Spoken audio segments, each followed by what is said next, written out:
कि मंदिर में दाना चुगकर चिड़िया मस्जिद में पानी पीती थी, कि मंदिर में दाना चुगकर चिड़िया मस्जिद में पानी पीती थी। सुना था कि राधा की चुनरी कोई सलमा बेगम सीती थी। कि एक था रसखान जो रघुपति राघव गाता था, कि एक था रसखान जो रघुपति राघव गाता था, और एक था प्रेमचंद जो लोगों को ईदगाह सुनाता था। कल एक कोलियरी क्षेत्र का आदमी हमसे मिला, काफी सीनियर था, वो वर्कर था वहां का, हमारे साथ फोटो लिया। बोले फोटो को क्या कीजिएगा? बोला बस कुछ नहीं, जनरल मैनेजर को व्हाट्सएप कर देंगे, मेरा काम हो जाएगा। लेकिन हमने कभी सपने में भी नहीं सोचा था कि जो संख्या 50 में थी वो कभी 50 लाख और 5 करोड़ तक जाएगी, ये हम लोगों ने सपने में भी नहीं सोचा था। तो फिर कारण क्या था? कारण यही था कि ये लड़ाई हक अधिकार की है, ये लड़ाई उन शोषितों की है, वंचितों की है, जो लगातार सदियों से अपने राज्य में, अपनी मिट्टी में चले गए हैं। आज 40% इस भूभाग में खनिज संपदा होने के बाद भी हमारे लोग मैक्सिमम प्रदेशों में, विदेशों में प्रवास करते हैं।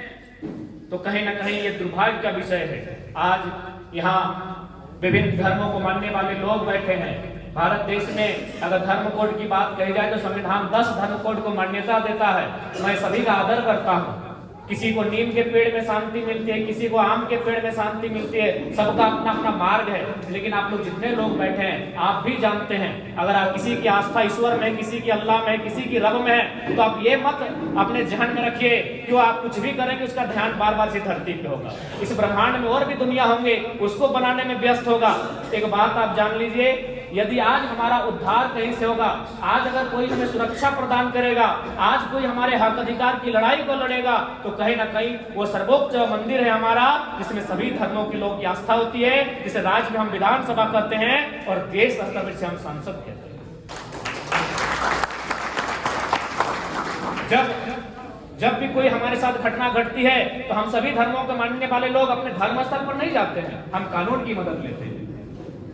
जब भी हमारे साथ कोई अन्याय होता है, जब भी कोई हमारे साथ अत्याचार होता है, हम अपने धर्म स्तर पर नहीं जाते हैं, हम कानून की सहायता लेते हैं। क्योंकि कहीं ना कहीं भारत, ये दुनिया आज लोकतंत्र के ढांचे में बन चुकी है। और बिल्कुल जिसने इस सृष्टि का निर्माण किया है, वो इसी धरती पे उसकी नजर नहीं होगी। जब उसने इस जहां का निर्माण किया है, तो क्या 510 मिलियन की धरती में वो बिजी होगा? इस धरती से बाहर कई ग्रह, कई उपग्रह, कई धूमकेतु, कई आकाश पिंड हैं, हो सके वो वहां होगा। इसलिए आज अगर हमें हमारी आने वाली भविष्य को सुरक्षित करना है तो राजनीति के अर्थ को समझना होगा। जो आज संविधान निर्माताओं ने हमारे हाथों में, एक दौर था जिसे हम राजतंत्र कहते थे, उस समय राजाओं का तलवार महत्वपूर्ण था, उनकी तलवार के आगे हम बहस नहीं कर सकते थे। लेकिन भारत एक लोकतांत्रिक देश है, हमारे पास लोकतंत्र का सबसे खूबसूरत ढांचा 1 पर्सन 1 वोट 1 वैल्यू है, जो आज के दौर का सबसे शक्तिशाली हथियार है। इस हथियार का आपको इस्तेमाल करना है। आज बहुत सारे मीडिया वालों ने हमसे पूछा कि केंद्र में, जो केंद्र से आप, चूंकि आप सांसद के चुनाव में लड़ेंगे, आप लोग एमपी के चुनाव में लड़ेंगे, उस समय केंद्र के पास धर्म इशू होगा, आप किन मुद्दों के साथ जाएंगे? मैंने कहा जो लोग आज सऊदी में फंसे हैं, जो लोग आज अन्य प्रदेशों में फंसे हैं, उनके लिए सबसे बड़ा धर्म अगर है तो रोटी का धर्म है, जो मजहब से भी ऊपर है। मैं उन मुद्दों के साथ एमपी का चुनाव लड़ूंगा। आज बहुत सारे लोग ये कहेंगे हम लोग विधायक, सांसद का ख्वाब या फिर बनने आए हैं। मैं आपको स्पष्ट कहूं, हमारे बीच रिजवान दा भी आज परिचय के मोहताज नहीं रहे, हमारे मोती दा भी परिचय के मोहताज नहीं रहे। इसी बीच हमारे प्रधान महासचिव खाने खान फरजान खान भी आए, परिचय के मोहताज नहीं रहे। निश्चय आज नहीं तो कल ये कोई बड़ी पार्टियां इनको टिकट ऑफर करेंगी, ये विधायक बन सकते हैं, बिल्कुल इनमें काबिलियत है और इनका कहीं ना कहीं क्षमता है। आज नहीं तो कल इनको कोई टिकट ऑफर करेगी, ये एनडीए इंडिया गठबंधन कहीं जा सकते हैं। लेकिन मैं ये हो सके 10 साल बाद पार्टी की सेवा करने के बाद ये मंत्री भी बन सकते हैं, लेकिन यकीन मानिए ये दिल से कभी खुश नहीं हो पाएंगे। हम लोग विधायक सांसद नहीं बनने आए हैं, हम लोग व्यवस्था को बदलने आए हैं। हम एक ऐसा आधार बनाएंगे कि हमारे पार्टी का अगर कोई कार्यकर्ता रहेगा तो वो अभिमान करेगा। हम एक ऐसा माहौल क्रिएट करने आए और आज शुरुआत हो चुकी है। आज हमारे पास एक मुखिया का एक वार्ड सदस्य का प्रतिनिधि नहीं है, लेकिन आज भी लड़के लोग बोलते हैं कि दादा एक फोन हम लोग लगाते हैं और हमारा काम हो जाता है। कल एक कोलियरी क्षेत्र का आदमी हमसे मिला, काफी सीनियर था, वो वर्कर था वहां का, हमारे साथ फोटो लिया। बोले फोटो को क्या कीजिएगा? बोला बस कुछ नहीं, जनरल मैनेजर को व्हाट्सएप कर देंगे, मेरा काम हो जाएगा। यानी जो कोलियरी के जीएम हैं उनको व्हाट्सएप कर देंगे, मेरा काम हो जाएगा। तो ये बदलाव हम लोग बिना किसी पद में रहकर लाए हैं। आज किसी फैक्ट्री में चले जाए, किसी कंपनी में चले जाए, आज हमारे नौजवानों से टॉकिंग करने के लिए घबराते हैं, चाहे एचआर रहे, चाहे कोई पदाधिकारी रहे। तो सोच के देखिए, अगर हम लोगों को आप लोग आशीर्वाद देकर अगर नेतृत्व करने का अवसर देंगे तो इस राज्य में क्या बदलाव आएगा। और निश्चय इस बात को ध्यान में रखिए, हम लोग इससे पहले कि राजनेता किस प्रकार की परिपाटी में अपने आप को ढाले हैं मायने नहीं रखता है।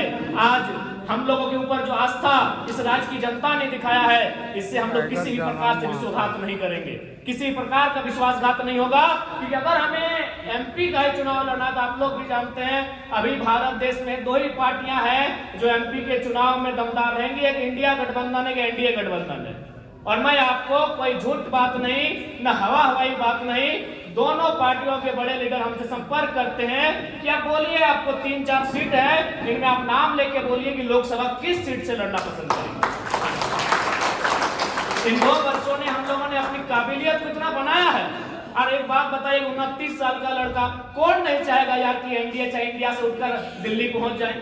लेकिन क्या होगा, हम तो एमपी बन जाएंगे, लेकिन आज जो झारखंड की जनता जो एक उम्मीद से देख रही है कि कोई आएगा उस विधानसभा के भीतर, कोई जाएगा उस राजधानी के भीतर, कोई जाएगा देश की राजधानी में जो हमारी बातों को रखेगा। आप भी जानते हैं, चाहे एनडीए गठबंधन हो, चाहे इंडिया गठबंधन हो, जो एमपी एमएलए क्यों ना रहे, वो कहीं ना कहीं दिल्ली से संचालित होता है। और दिल्ली से संचालित होने वाला नेतृत्व हमें नहीं चाहिए। दिल्ली को पारसनाथ के पहाड़ में बैठाए, हमें ऐसा नेतृत्व चाहिए। आज यही कुछ दिन पहले हम गिरिडीह लोकसभा के अंतर्गत पेटवाल क्षेत्र गए थे, वहां 3 सड़क बन के आया है। एक व्यक्ति ने बताया कि जब हमने यहाँ जमीन को खरीदा था तो 30 लाख रोड के किनारे था, 1-1 लाख रुपया प्रति डिसमिल खरीदे, लेकिन सरकार ने हमको 16,000 रेट दिया और 4 लाख में सारा जमीन ले लिया। हमने खरीदा था 30 लाख में और जमीन का रेट हमको मिला 4 लाख, क्योंकि हमारे लिए इस दिल्ली में बोलने वाला कोई नहीं। इसीलिए हमने उन मीडिया को कहा कि धर्म का मुद्दा रहे, चाहे आस्था का मुद्दा रहे, जब हम दिल्ली में कदम रखेंगे हमारे लिए रोटी सबसे बड़ा मुद्दा होगा। आप सोच के देखिए, उसके लिए क्या धर्म मुद्दा रहेगा जिसने 30 लाख में जमीन खरीदा था और मात्र 4 लाख में सारा जमीन चला गया। आप ही सोच के देखिए, क्या उसके लिए कोई आस्था मुद्दा रहेगा? नहीं, उसके लिए उसका हक मुद्दा रहेगा, सत्य मुद्दा रहेगा, उसके लिए उसके साथ जो अन्याय हुआ वो मुद्दा रहेगा। और आज इस बात को आपको मानना होगा, हम लोग एक साधारण सा छात्र, न कल तक हमें कोई जानता था, न कल तक हमें कोई पहचानता था, लेकिन आज राज्य के नेतृत्व हमें देख रही है, तो कहीं ना कहीं हमें नियति चुनकर लाई है, हमें वो बुद्ध विधाता चुनकर लाया है। अभी आपको तय करना है कि आप हमारा साथ किस प्रकार से देते हैं। क्योंकि देखिए, ऐसा नहीं कि हम लोग आखिरी हैं, इसके बाद 20 साल बाद फिर कोई आंदोलन आएगा, फिर कोई आंदोलन खड़ा होगा, फिर कोई टाइगर, फिर कोई रिजवान बन के आएगा, लेकिन तब तक हम लोग बहुत कुछ खो चुके होंगे, तब तक हम लोग बहुत चीजें खो चुके होंगे। क्या पता हमारे जल, जमीन, जंगल, हमारे खेत खलिहान कहां तक खो चुके होंगे, इसका कोई अनुमान नहीं है। इसलिए मैं ये नहीं कह रहा हूं कि हम लोग आखिरी हैं इसके, लेकिन हाँ, आंदोलन एक पीरियड होता है। 5 साल में आंदोलन नहीं होता है, 2 साल में आंदोलन नहीं होता है। एक बड़ा आंदोलन जब भी होता है, जब भी कोई राज्य में व्यापक आंदोलन होता है, कम से कम 15 से 20 साल का गैप होता है। उतने दिनों बाद जब फिर कोई नया आंदोलन खड़ा होगा, पता नहीं हम लोग क्या होने की स्थिति में रहेंगे। इसलिए आज समय की मांग को, नियति की पुकार को, उस ऊपर वाले की रजामंदी को देखते हुए झारखंड के युवाओं के हाथों में आप बागडोर को देने का काम करें। और उम्मीद करते हैं 2024 में अगर हम लोग मजबूत होते हैं तो अपने राज्य सरकार की शक्तियों का उपयोग करते हुए इस राज्य में एक ऐसा वातावरण, एक ऐसा माहौल बनाएंगे कि एक आम व्यक्ति तक वास्तव में हक अधिकार की लड़ाई सार्थक रूप से पहुंचाई जा सके। बहुत सारे लोग कहते हैं कि चेंगड़ा लोग क्या बदलाव करेंगे। देखिए, बदलाव आइडिया से होता है। एक छोटी सी आइडिया सिस्टम को बदल देती है, एक छोटी सी आइडिया माहौल को बदल देती है। हमारे पास आइडियाज हैं, हमारे पास तौर तरीके हैं, हम लोगों ने सोच कर रखा है कि अगर हम लोग को स्थान मिलेगा तो हम लोग क्या कर सकते हैं। अभी उदाहरण के लिए मान के देखिए, माननीय मुख्यमंत्री आज चौक चौराहे जहां देखिए उन्होंने अपने एडवर्टाइजमेंट के लिए लगभग करोड़ों का पोस्टर लगाया है। अब एक बात बताइए, अगर कोई पढ़ा लिखा जिसके पास आइडिया हो, उन पोस्टर बैनर को केवल रोक करके हमें लगता है उन पैसों से छोटी मोटी योजनाएं लेकर हम लोग आ सकते हैं।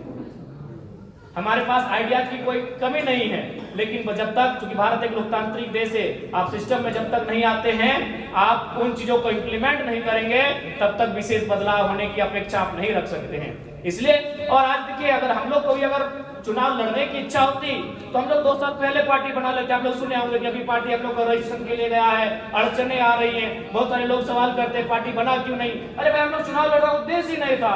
हमारा उद्देश्य था झारखंड के आवाज बनना, लेकिन 2 सालों से लोगों ने कहा कि भाई आप लोग विकल्प के तौर पर आए हैं तो कहीं ना कहीं आप लोग को पॉलिटिक्स करना चाहिए, तब हम लोग पॉलिटिक्स को मानकर आए हैं, वरना हमारा कभी उद्देश्य नहीं था कि हम लोग राजनीति करेंगे।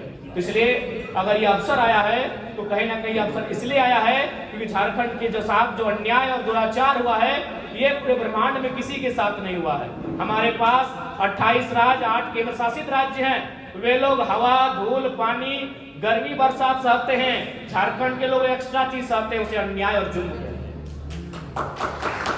पूरे भारत में ऐसा जुल्म कहीं नहीं होता है। पता नहीं दिल्ली में बैठे लोगों को हमसे क्या दुश्मनी है। दुश्मनी ज्यादा नहीं है, हमारे पास जो खनिज संपदा है उसे लूटना चाहते हैं। अगर ये हमारा जंगल होता, जिस प्रकार से झारखंड एक जंगली क्षेत्र है, तो दिल्ली तो छोड़िए, पड़ोसी राज्य हमें देखने तक नहीं आता, झांकने तक नहीं आता। लेकिन जब से अंग्रेजों ने इन्हें बता दिया है कि यहाँ ये रूढ़ है, ये एक ऐसा प्रदेश है जहाँ कण-कण में खनिज है, तब से दिल्ली से लेकर पड़ोसी राज्यों की हम पे नजर है। कोई आप राज्य चले जाइए, हम लोग लगभग 3-4 राज्य इस दरमियान घूम के आए, कहीं तो 100%, 3rd 4th ग्रेड में 100% रिजर्व है, कहीं भाषा के आधार पर आपको उसी भाषा में पेपर लिखना होगा, कहीं तो साफ साफ है कि भाई अन्य राज्यों के लोग यहाँ सरकारी नौकरी करेंगे ही नहीं।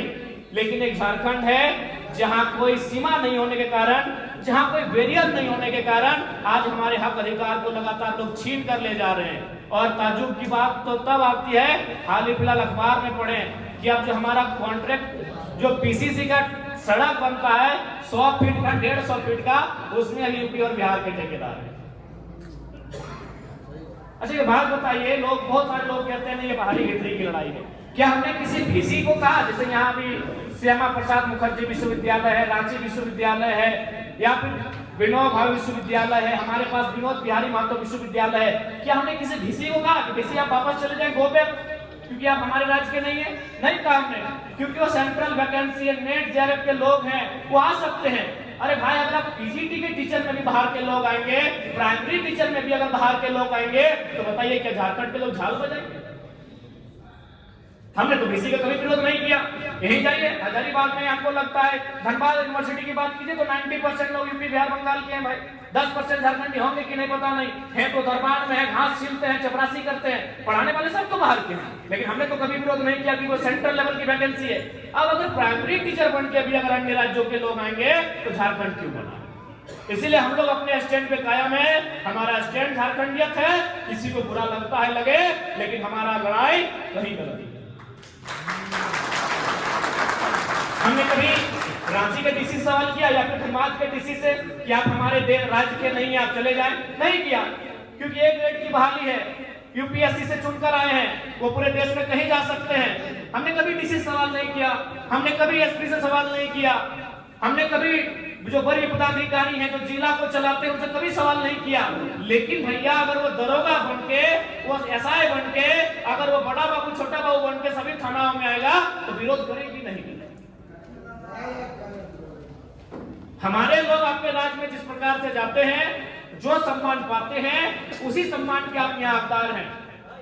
हमारे लोग महाराष्ट्र में भी हैं, हमारे लोग तमिलनाडु में भी हैं, हमारे लोग कर्नाटका में भी हैं, हमारे लोग गुजरात में भी हैं, हमारे लोग हैदराबाद में भी हैं। तो हमारे राज्य के लोग बाकी राज्यों में जो सम्मान, जो हकदार पाते हैं, आप उसके हकदार हैं कि भारत एक संवैधानिक देश है। लेकिन आप ये कहेंगे कि सर्वे सर्व अगर आप रहेंगे और अगर हम लोग चुपचाप रहेंगे तो ये गलत बात है।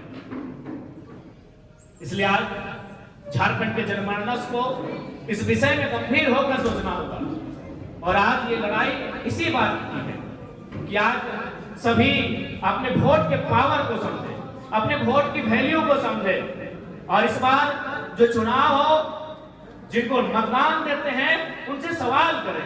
आज चूंकि रिजवान बता रहे थे कि नहीं हमारे साथ गिरिडीह से, बगोदर से बहुत सारे साथी आएंगे, स्वाभाविक मैं देख भी पा रहा हूँ, मैं पहचान भी पा रहा हूँ। जहां तक बगोदर का सवाल आता है, बगल में बिशुनगढ़ है, उसके बगल में डुमरी है, उसके बगल में नावाडी है। सबसे ज्यादा अगर प्रवासी मजदूर कहीं से है तो बगोदर से है, बिशुनगढ़ से है। तो भाई जिस राज्य में 40% खनिज संपदा, अगर वहां के लोग पलायन करेंगे, कारण क्या है? नई नीति का। नीति क्यों नहीं बन रही है? न नेताओं की नीयत ठीक नहीं है। जिस दिन हमारे नेताओं की नीयत ठीक हो जाएगी, इस राज्य में नीति बनेगी, और जो लोग पलायन कर रहे हैं कम से कम संख्या में पलायन करेंगे और अपने राज्य में ही रोजी रोजगार करेंगे। भला कौन चाहता है कि बूढ़ी माँ बगोदर में और बेटा सोदी में, बूढ़ा बाप बिशुनगढ़ में और बेटा कुबेत में, नई नवेली दुल्हन डुमरी में और बेटा सूरत में? कौन चाहेगा भाई? ऐसी व्यवस्था कौन चाहेगा? आखिर इस रोटी की तलाश में ना उसने घर का त्याग किया है, इस रोटी की तलाश में ही ना उसने बूढ़े माँ बाप का त्याग किया है। तो क्या हमारे राज्य सरकार में ये कुव्वत नहीं है कि एक पॉलिसी बनाए? हमारे पास अनुमान हजारों हजार कंपनियां हैं, हजारों हजार फैक्ट्रियां हैं। अरे उतना तो छोड़िए, अगर आज के डेट से अगर हमारे लीडर अगर ये प्रण ले लें कि हम लोग फैक्ट्रियों में चंदा नहीं लेंगे, तो मैं पूरे विश्वास के साथ कहता हूं एक एक फैक्ट्री में 100 गो रोजगार आज के डेट से निर्माण हो जाए। यानी वो जितना लोगों को पैसा देंगे मंत्रियों को, अगर वो ना लिया जाए तो 100 गो रोजगार होगा। मैं अपनी बात बताता हूं, बहुत सारी कंपनियों में हम जाते हैं तो बोलते हैं कहे आप नेताजी कैसा करते हैं, चलिए आपको 50 लाख देते हैं, रोजगार की बात मत कीजिए। जो लोग आप बोलते हैं कि ज्वाइनिंग करवा दीजिए, उनकी बात मत कीजिए। तो बारीकी से 2 सालों में एक चीज समझ में आया कि अगर इनकी नियत ठीक हो जाएगी और ये अपना चंदा केवल फैक्ट्री और कंपनियों से ना ले, तो मेरा मानना है एक को फैक्ट्री फिर से ना एवरेज 100 को रोजगार देगी। तो हमको लगता है बड़ी बड़ी कंपनियां 25 से 30 हजार होंगी, कुल तो 50 से पार होंगी। तो आप गुना भाग करके देख लीजिए कि वन टाइम सिर्फ आज अगर 81 के 81 विधायक और हमारे 20 सांसद अगर ये प्रण ले कि हमें किसी फैक्ट्री में चंदा नहीं लेना है, चाहे वो रमटा की फैक्ट्री हो, टाटा की हो, टिस्को की हो, हिंडाल्को की हो, एचईसी की हो, या वेदांता की हो, या बीसीसीएल हो, सीसीएल हो, या ईसीएल हो, या एनटीपीसी हो, उसी दिन से इस राज्य में एक्स्ट्रा 200 को रोजगार एक कंपनी देगी। यानी नियति इनकी ठीक नहीं है, इनकी नीयत ठीक नहीं है। तो इसलिए आज हमें इस गंभीर विषय को सोचना होगा, नहीं तो आने वाली पीढ़ी शायद हमारी बोल भी नहीं पाएगी। आज तो हम लोग बोल लेते हैं, टाटा के खिलाफ बोल देते हैं, वेदांता के खिलाफ बोल देते हैं। आज तो हम लोग भ्रष्ट आईएएस आईपीएस को कटघरे में लाके खड़ा कर देते हैं। सरकार को तो नींद खराब करके रखे हैं, लेकिन आने वाली पीढ़ी बोल भी नहीं पाएगी। इसलिए आज समय की मांग को देखिए, समय की डिमांड को देखिए और इस आंदोलन के महत्व को समझिए। ये आंदोलन एक जाति एक वर्ग का भला करने नहीं आया है, ये आंदोलन तमाम झारखंडी जो हाशिए पे जा रहे हैं, जो डाउन टू अर्थ जा रहे हैं, उनकी एक आवाज बन के आया है। और एक आवाज ही है कि आज इस राज्य में 2 सालों में बदलाव लाके हम लोग खड़ा कर दिए। आप किसी पॉलिटिकल लीडर से मिलिए, वो चर्चा करते हुए हमारा पाए जाएंगे। अरे राज्य की तो छोड़िए, छत्तीसगढ़ से एक मैसेज आया था, इंस्टा में बधाई दिया कि हमारे एक साथी हैं वो छत्तीसगढ़ में विधायक बन गए। बोले हमको काहे बधाई दे रहे हैं? बोला 6 महीना से उनको खाली आपका ही वीडियो दिखाए। हाँ, जो भी हम नाम बोल रहे हैं, देखिए दादा नाम बता रहे थे, कोई मजाक और फेंका फेंकी बात नहीं कर। छत्तीसगढ़ में सीतापुर विधानसभा छत्तीसगढ़ में का है, खाली वीडियो देखो। यानी कहीं ना कहीं ये विचारधारा ये राज्य ही नहीं, ये देश भी सुन रहा है। तो आप तो राज्य के लोग हैं, आप हमारे अभिभावक हैं, आप हमारे भाई बंधु हैं। इस विचारधारा को इस सीमा के बाहर लोग पसंद कर रहे हैं, मान रहे हैं, उसका समर्थन कर रहे हैं। आप तो हमारे लोग हैं, आपका आशीर्वाद चाहते हैं, जो हमसे बड़े हैं उनका आशीर्वाद और दुलार चाहते हैं, जो हमारी उम्र के हैं उनका हम लोग सहयोग और समर्थन चाहते हैं। इस राज्य में जो नव निर्माण की किलकारी गूंजी है, एक आंदोलन आया है, इस आंदोलन को अब राजनीति का स्वरूप देने के लिए आज हमें कहीं ना कहीं जहां से नीति नियम बनता है, उन नियमों को बनाने वाले लोग जहां पहुंचते हैं वहां खुद को स्थापित करना होगा। ज्यादा समय नहीं ले पाएंगे क्योंकि अस्वस्थ है और बोलने में असुविधा हो रही है। मैं आज के यह मिलन समारोह का कार्यक्रम था जिसमें मुख्य रूप से हमारे बड़े भाई रिजवान साहब अपने साथियों के साथ, अपने अभिभावकों के साथ, अपने हित शुभचिंतकों के साथ हमारे साथ जुड़े कुछ नहीं, हमारी प्लानिंग का हिस्सा था। हमेशा मौलाना सरफराज जी से भी बातचीत होती थी, हमारी प्लानिंग का हिस्सा था। और ये नियम है कि भाई कहीं ना कहीं सबका अपना अपना समुदाय, कौम, वर्ग होता है। मान के चले ठीक है, जयराम महतो कितना भी अच्छा बोलता है, कितना भी अच्छा उसका विचार होता है, लेकिन यदि हम किसी स्वर्ण समाज में जाएंगे तो हमारा वहां प्रतिनिधित्व एक स्वर्ण समाज का होना चाहिए। वो हमसे डायरेक्ट नहीं मिलेंगे, स्वाभाविक है। यदि हम किसी अनुसूचित जनजाति वर्ग के सामने जाएंगे तो हमारा प्रतिनिधित्व उस वर्ग का होना चाहिए जो हमें वहां तक लेकर जाएगा। तो इसीलिए हमारी प्लानिंग का ऐसा था कि आप जो आपका वर्ग है, जिसे अब तक लोगों ने दिग्भ्रमित करके रखा है, उस वर्ग को आप एकत्रित कीजिए, उस वर्ग को आप जागृत कीजिए, उस वर्ग को आप एकजुट कीजिए। और हम लोग स्पष्ट कहेंगे, हम लोग सामाजिक न्याय की विचारधारा वाले लोग हैं। जिनका 1% आबादी होगा, अरे जिनका 0.1% आबादी होगा, हम उनको इग्नोर नहीं कर सकते हैं। इस राज्य में अल्पसंख्यक की आबादी 15% है, कोई भला इग्नोर कैसे करे? हम सामाजिक न्याय के पक्षधर हैं, हम लोग सामाजिक न्याय को मानते हैं। अगर कोई 1% भी है इस राज्य की आबादी में, उससे भी कम है, तो हम लोग उनको साथ लेकर चलेंगे।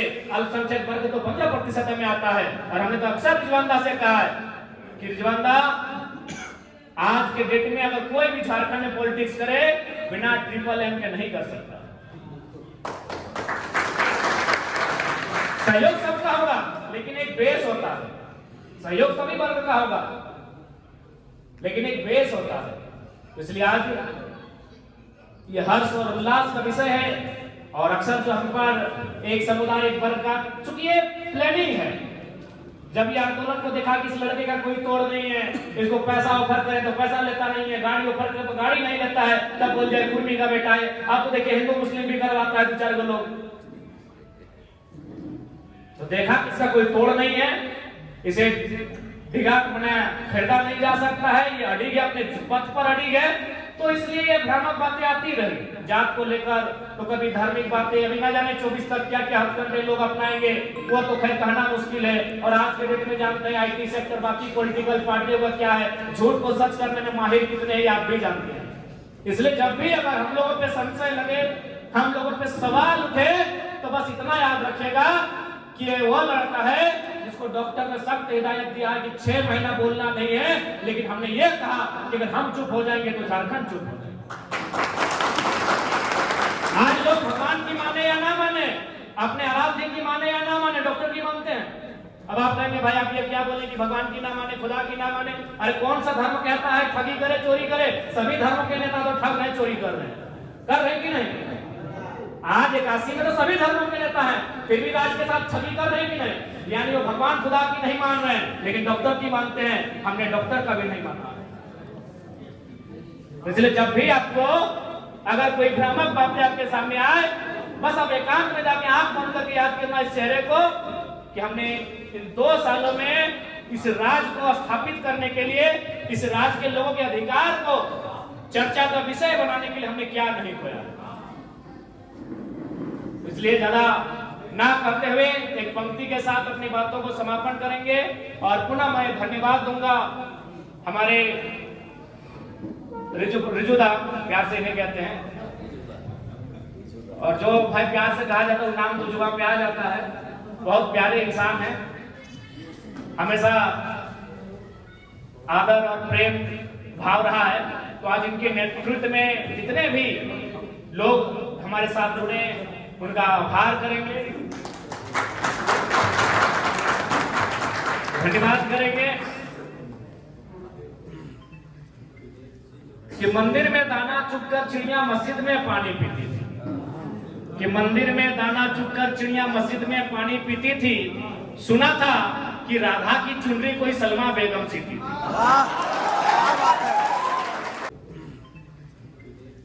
कि मंदिर में दाना चुगकर चिड़िया मस्जिद में पानी पीती थी।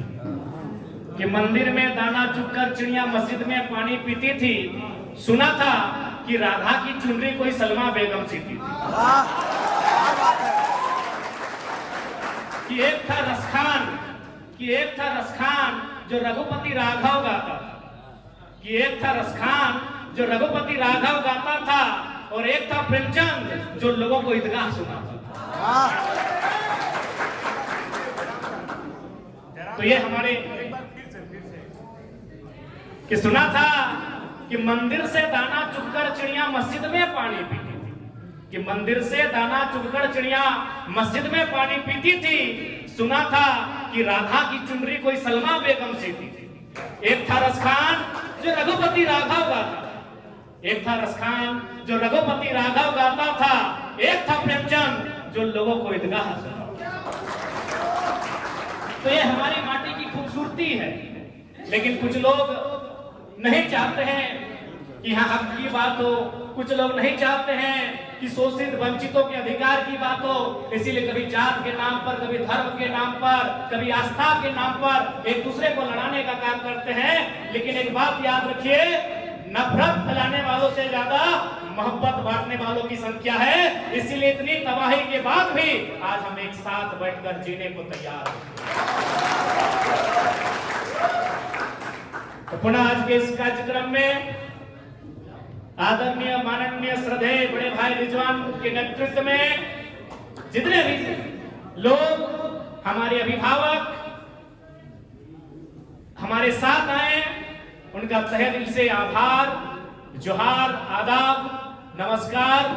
और उम्मीद करते हैं झारखंड के लोग जिस उम्मीद के साथ हमें देख रहे हैं, उस उम्मीद के लिए हम लोग अपने प्राणों की आहुति तक, अपने आखिरी बूंद जो खून का कतरा होगा, हमारी जो अंतिम सांस होगी, निछावर करेंगे। लेकिन इस राज की माटी से, इस राज के अधिकार से, इस राज के लोगों के विश्वास से किसी प्रकार का समझौता नहीं होगा। ये हम लोग आपको पूर्ण विश्वास दिलाते हैं। पुनः आज की कीमती समय निकाल कर आने के लिए सभी मीडिया बंधुओं का धन्यवाद, आपका बहुत बहुत धन्यवाद। क्योंकि लोकतंत्र का चौथा स्तंभ उसकी भूमिका बन जाती है। उसकी भूमिका इसलिए बन जाती है कि जब विधायिका में बैठे लोग एक एक के घर से हजारों करोड़ का राशि मिलता है, जब कार्यपालिका के लोग कोयला के काले धंधे में व्यस्त हो जाते हैं, और जब न्यायपालिका में भी न्याय की उम्मीद टूट जाती है, तब पत्रकारिता का रोल बहुत बड़ा हो जाता है, उनका जिम्मा, उनकी जवाबदेही बड़ी हो जाती है। ऐसे में जितने भी मीडिया हाउस के लोग आए हैं, उनका धन्यवाद, झारखंडी जोहार करते हैं।